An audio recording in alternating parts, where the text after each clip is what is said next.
అంటే పలు రకాల కారణాలు ఉండవచ్చు. ఎవరైనా చనిపోతే వెంటనే వారి రిపోర్ట్ బయటకు వచ్చేస్తుంది. వారు ఏ విధంగా చనిపోయారు, చంపబడ్డారా, తనంతకు తానే చనిపోయాడా, యాక్సిడెంట్గా చనిపోయాడనే రిపోర్ట్ పైకి వస్తుంది. సోమవారం మొదలుకొని ఇప్పటిదాకా దాని ఆడవాళ్ళే కనిపించడం లేదు. ఈ విషయాన్ని చూస్తే సోదరుడు ప్రవీణ్ పగడాల గారు వారు బోధించిన బోధలో 2 విషయాలు మేము ఉంచాలని ఆశపడుతూ ఉన్నారు. ఇంతవరకు అయ్య గారు బోధించారు వారి సామాజిక సేవ గురించి. సామాజికంగా వారు బోధించిన బోధ ఏమనగా ప్రత్యేకంగా మతం గురించి మాట్లాడాడు. మతం విభజిస్తుంది, అది 2గా ఉన్న వారిని విభజించి పాలించి నాశనం చేస్తుందని వారి యొక్క ఉపదేశం. సమాజంగా మనమందరూ సోదరులు సోదరులుగానే ఈ లోకంలో జీవించాలి. కానీ వారి ఉపదేశంలో ఉన్న గొప్పతనం ఏంటంటే అందరూ సమానంగా ఉండాలి అని. మతం పేరున మనం విభజించుకోరాదు. అది ఇస్లాం కావచ్చు కాక, హిందూ మతం కావచ్చు కాక, మరి ఏ మతమైనా కావచ్చు కాక, అందరూ ఒకటిగా జీవించాలని అంటే వాళ్ళ తప్పుందంటారా? ఆయన చంపడం ఎంతవరకు న్యాయమని అనుకుంటూ ఉన్నారు?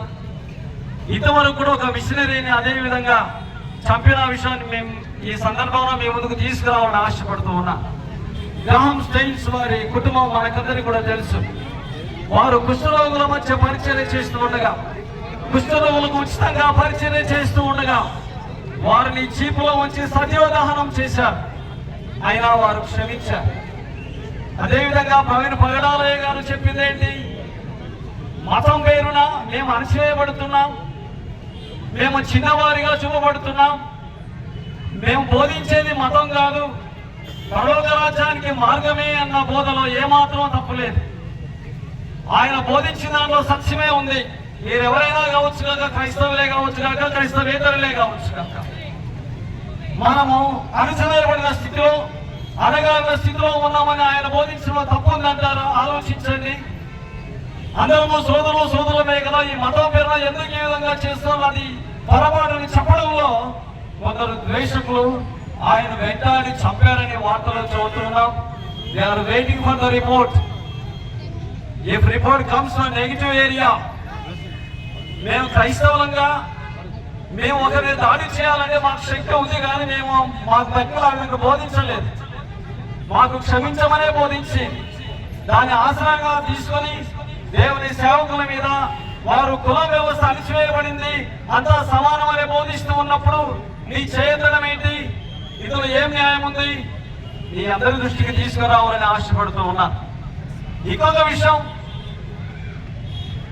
దేవుని దాసులు ప్రవీణ్ పగడాలయ్య గారు వారు సామాజిక న్యాయంతో పాటు ఎవరైతే ఆకలి ఉన్న స్థితిలో ఉన్నారో, ఎవరైతే తల్లిదండ్రుని కోల్పోయి బాధపడుతున్న స్థితిలో ఉన్నారో, అతని వ్యాపారంలో వచ్చే డబ్బంతయు కూడా వెచ్చించి వారికి సహాయం చేయడం తప్పంటారా? వారికి తల్లిదండ్రులు లేరు అని ఇంట్లో పెద్దల పాత్రను పోషిస్తూ వారికి సహాయం చేయడం ఇందులో పొరపాటు ఉందంటారా?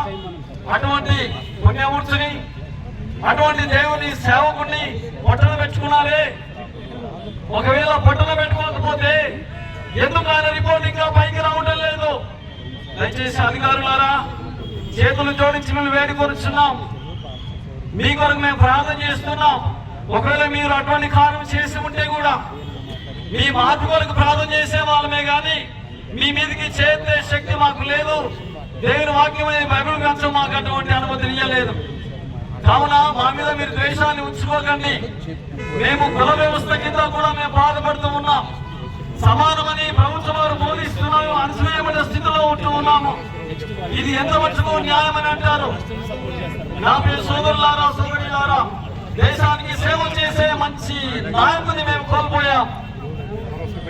బైబిల్ చెప్పిన ఉపదేశం ప్రకారం ఆకలి ఉన్న వారికి ఆహారం పెట్టండి, వస్త్రం లేని వారికి వస్త్రం ఇవ్వండి అని చెప్పిన బోధన ఆధారంగా చేసుకుని ఆనాడు మదర్ తెరెసాతో పాటుగా ఇక్కడ చేరిన సోదరులు సోదరులందరికీ మరియు న్యూస్ రీడర్ పనిచేసే మిత్రులందరికీ, ప్రభుత్వాధికారులకు అందరికీ కూడా మా సహోదరుని మేము కోల్పోయాము. ఆ సందర్భంగా అధికారుల దగ్గరికి వచ్చి శాంతి ర్యాలీ జరిగించడానికి ఇష్టపడి వచ్చాము.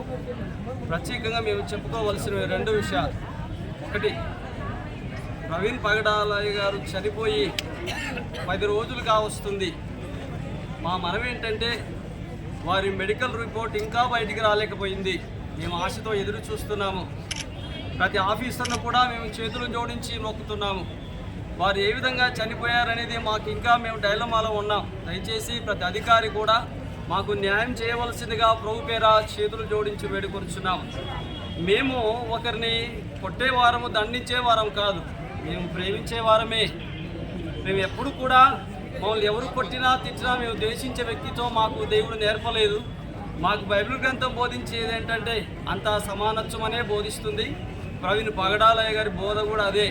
ఆయన కొన్నిసార్లు క్రైస్తవ మతంలో వ్యతిరేకత 2గా ఉంటే కూడా అది తప్పు అని ఆయన వాగ్దాటిగా బోధించిన మంచి వక్తను మేము కోల్పోయాం.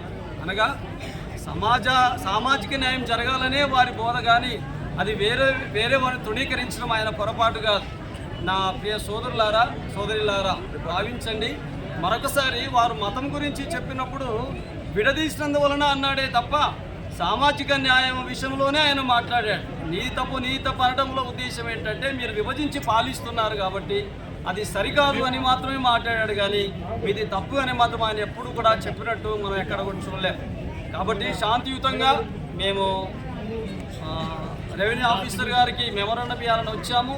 మా మనవైతే ఇదే, మేమంతా ఒకటే భారతీయులు మేము కూడా, కానీ మమ్మల్ని భారతీయులుగా చూడక మా మీద దాడి చేయడానికి ఎన్నో ప్రయత్నాలు చేస్తూ ఉన్నారు. మేము భారతదేశంలో పుట్టాం, మా రక్తంలో కూడా భారతదేశం అని కొట్టుకునే కణాలు కూడా ప్రవహిస్తున్నాయి. కానీ ప్రవీణ్ పగడాలయ్య గారు చంపారు అన్నప్పుడు చాలా బాధ అనిపించింది. కోపం అనేది వచ్చినప్పటికీ కూడా బైబిల్ మాకు చెప్పిన విధంగా ఆ కోపాన్ని